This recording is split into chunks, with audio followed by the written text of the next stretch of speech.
বাংলাদেশে বিদেশি বিনিয়োগের প্রতিবন্ধকতা চিহ্নিত করে বিবৃতি দিয়েছে মার্কিন পররাষ্ট্র দপ্তর।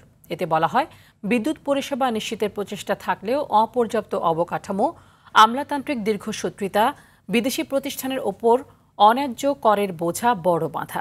এছাড়া দুর্নীতির কারণেও বিনিয়োগ বাধাগ্রস্ত হচ্ছে বলে বিবৃতিতে উল্লেখ করা হয়। আরও জানাচ্ছেন ইমরুল হাসান। বাংলাদেশের বিনিয়োগ পরিবেশ নিয়ে শুক্রবার মার্কিন পররাষ্ট্র দপ্তরের ২০২৫ সালে বিবৃতিতে এমন তথ্য তুলে ধরা হয়েছে। এতে আরও বলা হয়, বিনিয়োগ পরিবেশ উন্নয়নে অন্তর্বর্তী সরকারের প্রচেষ্টা প্রাথমিক পর্যায়ে রয়েছে। এছাড়া মেধা সম্পদ বা আইপিআর এবং শ্রম অধিকার ইস্যুতে বিধিবিধান বাস্তবায়নে অন্তর্বর্তী সরকারের কার্যকর উদ্যোগ নেই বলেও উল্লেখ করা হয় বিবৃতিতে। পাশাপাশি সরকার মেধা সম্পদ সংরক্ষণে যথেষ্ট সম্পদ বরাদ্দ করছে না বলেও জানায় স্টেট ডিপার্টমেন্ট।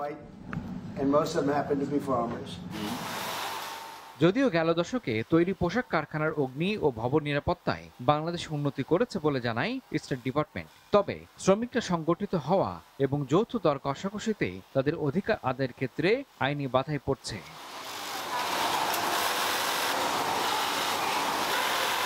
২০২৪ সালে পণ্যের মূল্য বৃদ্ধি এবং উচ্চ আমদানির ফলে বাংলাদেশের ব্যালেন্স অফ পেমেন্ট ভারসাম্যে উল্লেখযোগ্য ঘাটতি দেখা যায়। মোট বৈদেশিক মুদ্রার মজুদ ২০২১ সালের আগস্টে ৪৮ বিলিয়ন ডলারের সর্বোচ্চ থেকে ২০২৪ সালে ২০ বিলিয়ন ডলারের নিচে নেমে আসে।